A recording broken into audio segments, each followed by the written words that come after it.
What I learned leading in high-octane environments. There is a different kind of leadership required when you lead in environments where the pace is fast, the pressure is high, and the expectations are relentless.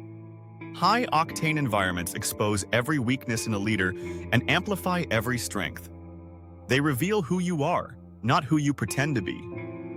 They refine your energy, your instincts, and your presence through constant intensity. My entire leadership journey has been shaped in these high-octane environments. Every chapter of my career has sharpened my energy signature. The Air Force taught me presence under pressure. Insurance taught me production under chaos. Training and development taught me composure while building others. Managing sales managers taught me steadiness while navigating corporate changes. Leading a large real estate team, one of the highest producing teams in the company, taught me consistency, pace, and emotional stamina at a completely different level. Each stop demanded something from my energy. Each stop refined me. Each stop taught me what leadership really is. Here's what high-octane leadership taught me that calm environments never could. 1. Your energy must be stronger than the environment. In high-pressure industries, energy is contagious and pressure spreads fast. When deals fall apart, clients panic, timelines collapse, or changes come down from corporate, your team will always look to you first. Not for answers, for stability. If you are calm, the team stays grounded. If you are confident, the team stays focused. If you are sharp, the team stays sharp. If you break, the team fractures. I have led through moments where 20 things were hitting at once. Agent issues, customer escalations, tight deadlines, operational changes, team changes, personal challenges. The leaders who crumble in these moments reveal that they relied on control instead of composure. High-octane environments will strip you of control. Your only tools are your awareness and your presence. The environment is loud. Your energy must be louder. 2. Chaos does not respect weak energy. High-octane environments punish inconsistency. They punish leaders who show up without clarity. They punish leaders who let emotions run the day. There were times in my insurance leadership and training leadership days where everything hit at once. New hires needing help, veteran agents struggling, numbers dropping, calls in queue, processes shifting, corporate pushing for updates. You cannot meet chaos with chaos.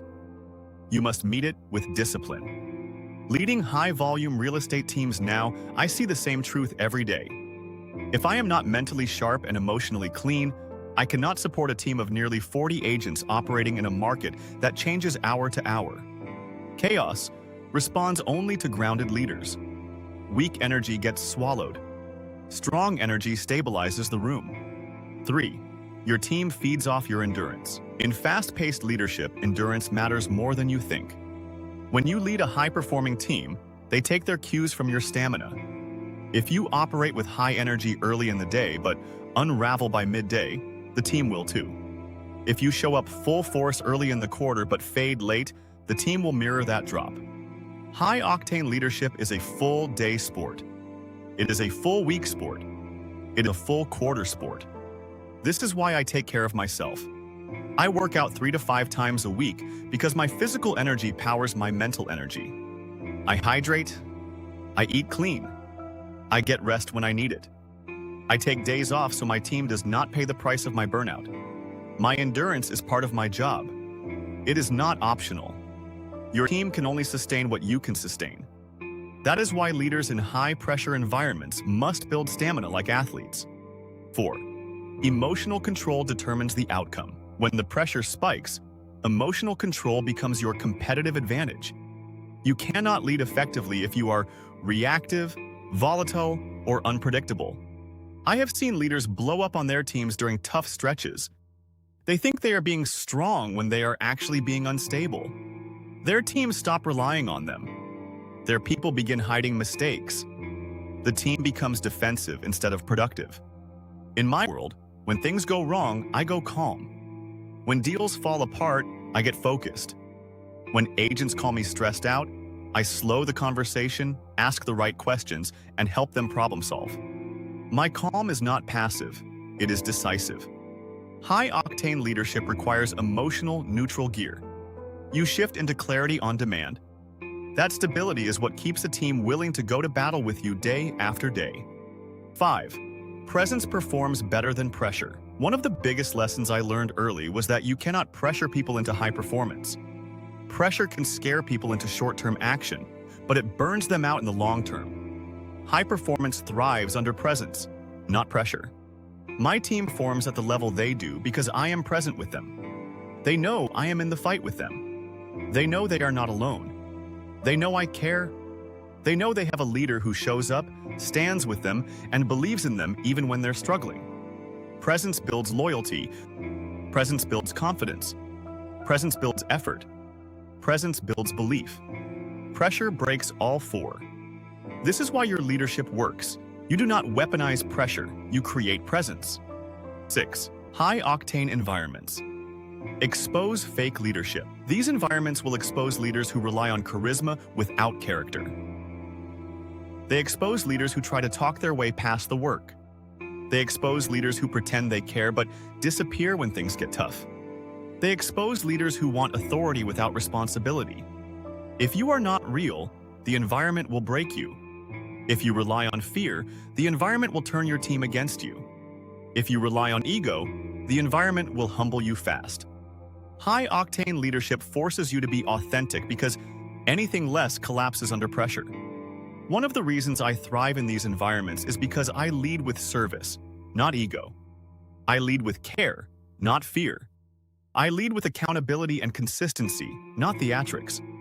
People follow me because they trust me. Trust is the real currency of high-pressure leadership. 7. Your energy must be refillable. This is the lesson most leaders miss. You cannot give what you do not have. High-octane environments demand that you refill your own energy consistently, or the environment will drain you dry. When I say I take rest days, it is not softness. It is strategy. When I say I work out, it is not vanity. It is leadership. When I say I carve out time for myself, it is not luxury. It is fuel. When I say I start my day with voices that elevate me, it is not motivation. It is alignment. When leaders do not refill, their teams pay the price in confusion, inconsistency, and emotional instability. Your energy is the team's energy, so you must treat it like an asset. 8. High-octane leadership is a transfer of strength. The environment I have led in have taught me one universal truth. Your team does not need you perfect. They need you stable. They need you sharp. They need you energized.